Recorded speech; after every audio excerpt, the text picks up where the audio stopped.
This has been a long time coming, since 2020 during the pandemic.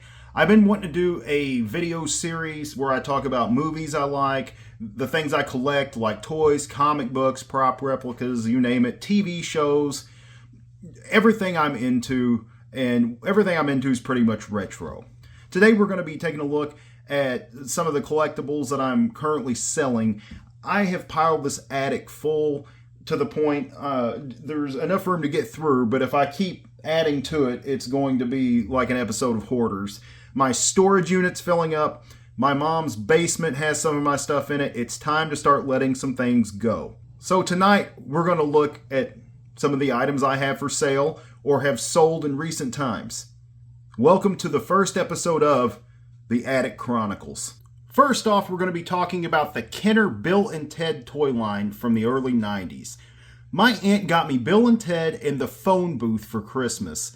And I used to have the phone booth mint complete, even with the box. I still had the box. Unfortunately, it was stolen.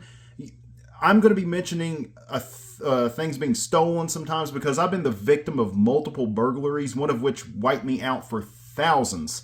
And it wasn't here. It was all places I wasn't living. It's where I had, it's a long story. But if you look in the corner of this picture, you can see the phone booth. These Bill and Ted figures, when you squeezed, they had this thing that you hooked in to their back, and it was a cassette. And then I can't remember how this contraption rigged up, but you put this cassette in a cassette player. And when you squeezed their legs, they'd give a motion of head turning, and like they were playing, their hands would come down like they were playing the instruments. And whenever you would do that, it would trigger a track on this tape of a musical part. Now, I remember it was guitar parts for Bill and Ted, obviously. Abraham Lincoln, I don't remember what it triggered for him. Those were the only three figures I had. And from what I remember, I got Abraham Lincoln. I found him in a store somewhere down the line because I think these figures were a little scarce, if I remember right. And as an adult, I almost went back and collected the whole line, and there wasn't a whole hell of a lot of them, but I just never did. I hate to let these go, but since that phone booth got stolen and it is pretty expensive to replace, I just want to let it all go. I thought I could replace that phone booth for maybe $100 tops, but loose complete, I see him going for a couple of hundred, with the box like 400 sometimes. I don't care about that much, but I am sad to see them go. Bill and Ted was a big part of my childhood. I picked up a guitar for the first time because of Bill and Ted. Lots of memories with those two. I hope whoever got these in this week, I'm pretty sure they've been delivered by now. I hope they enjoy them. I also would like to note the figures that I do know that they made, besides the three I have, were Genghis Khan and the Grim Reaper, and the Grim Reaper did not look like the Grim Reaper from Bill and Ted's Bogus Journey. He looked like an actual skeleton. I don't remember what he played.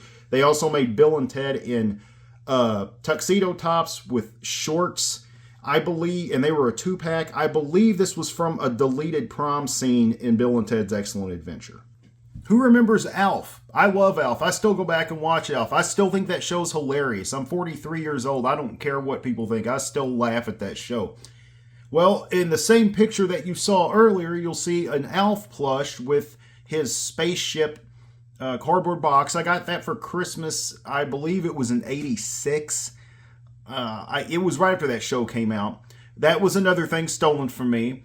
My friend from North Carolina was kind enough to send me this Alf phone and said, if you want to keep it, keep it. If you want to sell it, sell it. Well, I really feel bad about selling this thing, and I really don't want to. But as I stated previously, I kind of have to. I've got to get rid of some of this stuff. I almost took it to work with me to see if it still would function, but I never did. I regret not doing that.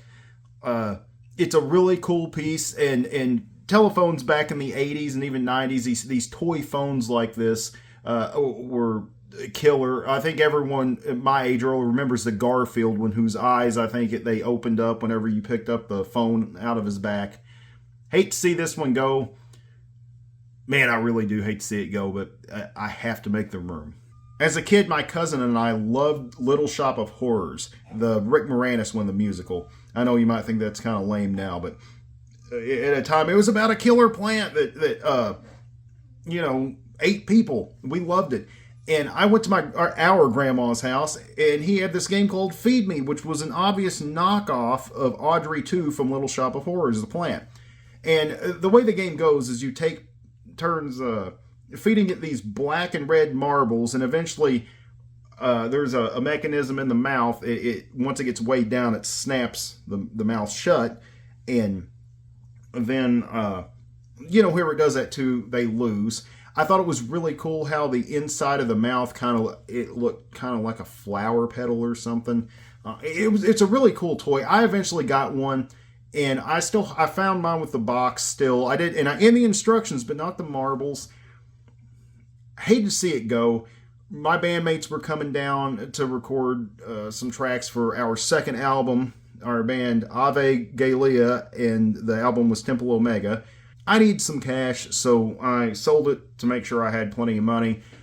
This is back in June of 2023, I believe. This is the one and only time I ever remember putting something on eBay and it went past its buy it now price. I had a buy it now for $60. It sold for $63.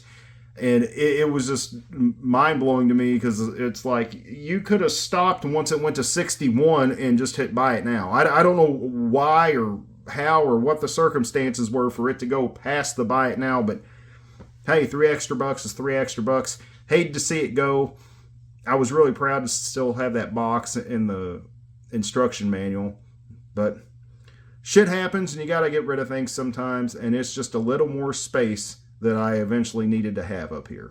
Back in the 70s when Star Wars came out and the figures were not out yet, they had this early bird thing that you sent in, and you would be mailed some of the figures later on. They did this in 2006, and this is what I'm about to show you. I got one of these cards for Christmas and mailed it in. The only way I know what these figures look like or knew what they were going to look like ahead of time is thanks to the internet, because mine is unopened. And the ones I'm going to show you are, I just yanked these pictures off of eBay with the big elongated card and then the open box with the figures. Mine are up on eBay now. I have never cracked this white box open. They look cool. I'm looking at them right now. The Luke figure, I don't think they've ever made that Luke figure in any other line. You cannot see it in this photo here, but I know for a fact he had the telescoping lightsaber like in the vintage toys. Leia, I don't know if they ever made that Leia figure for any other line.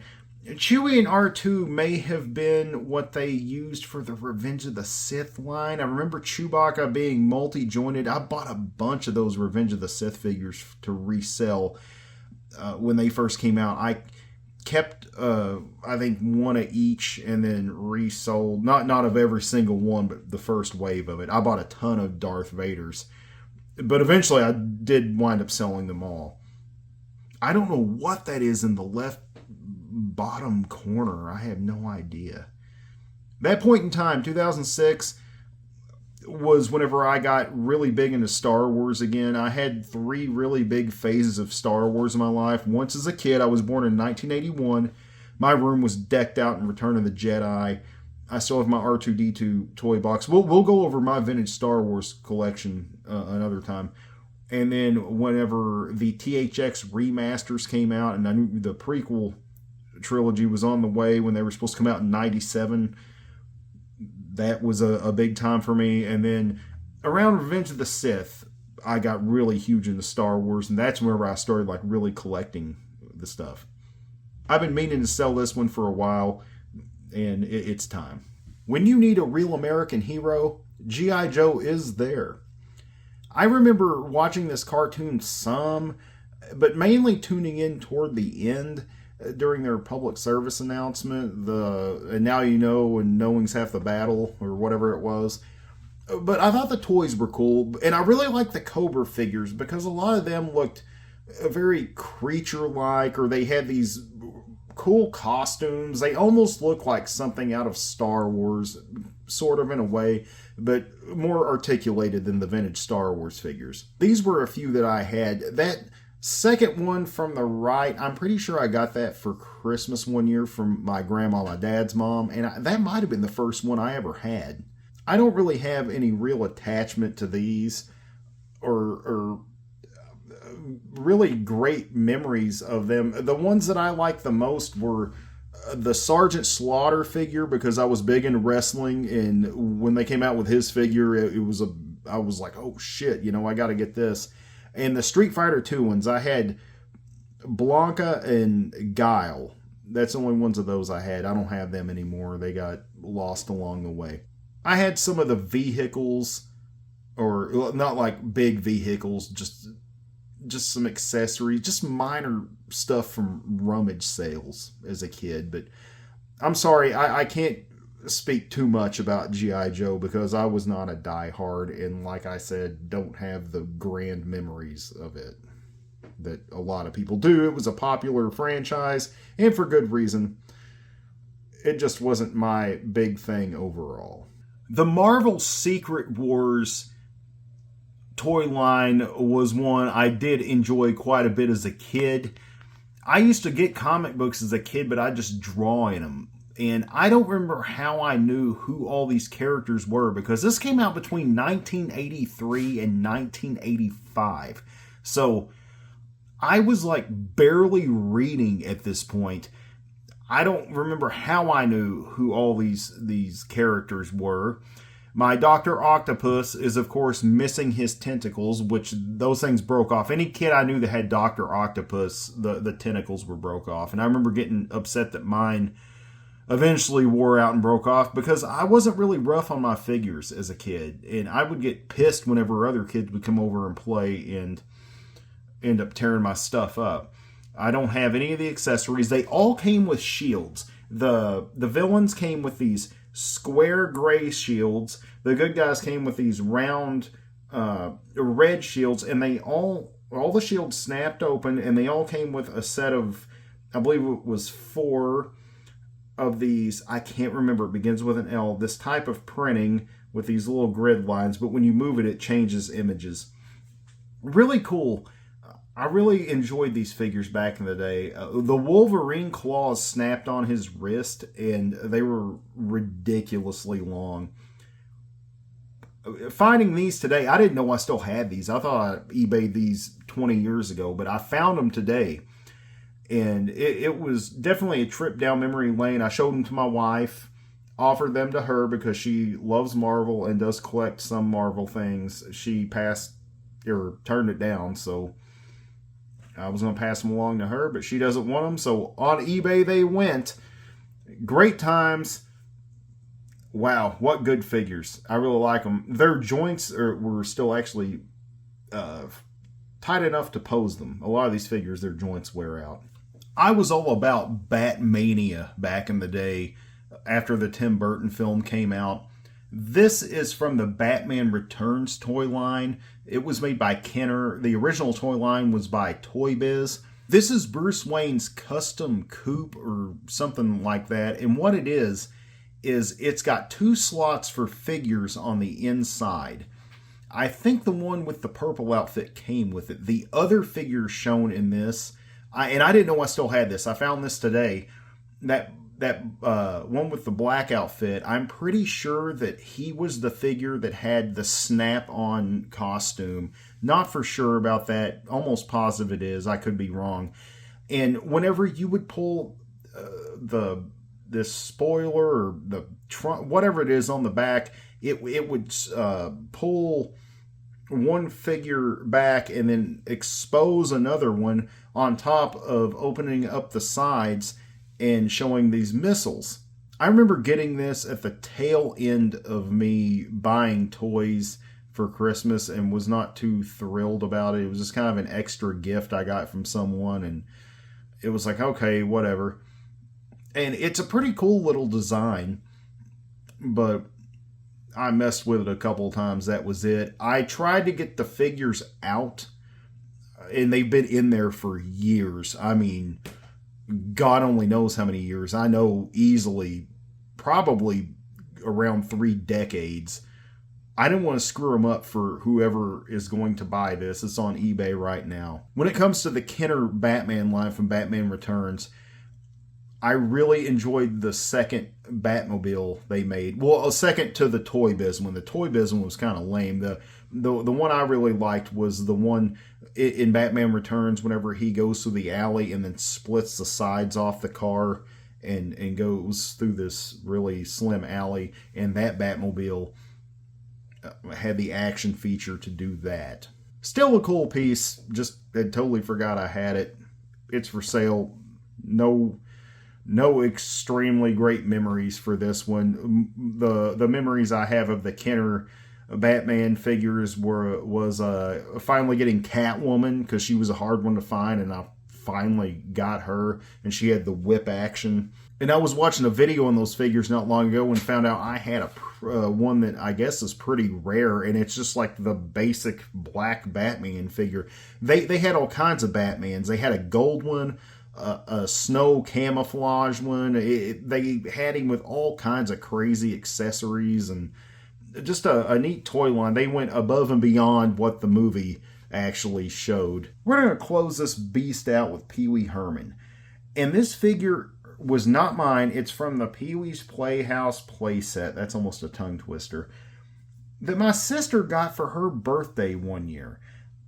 I was watching Pee-wee's Playhouse when she was first born. I don't know which birthday she got this for, because I'm 6 years older than her. I don't remember how long that show was on the air, but I remember when she got it, I was jealous. I was like really jealous that she got this playset.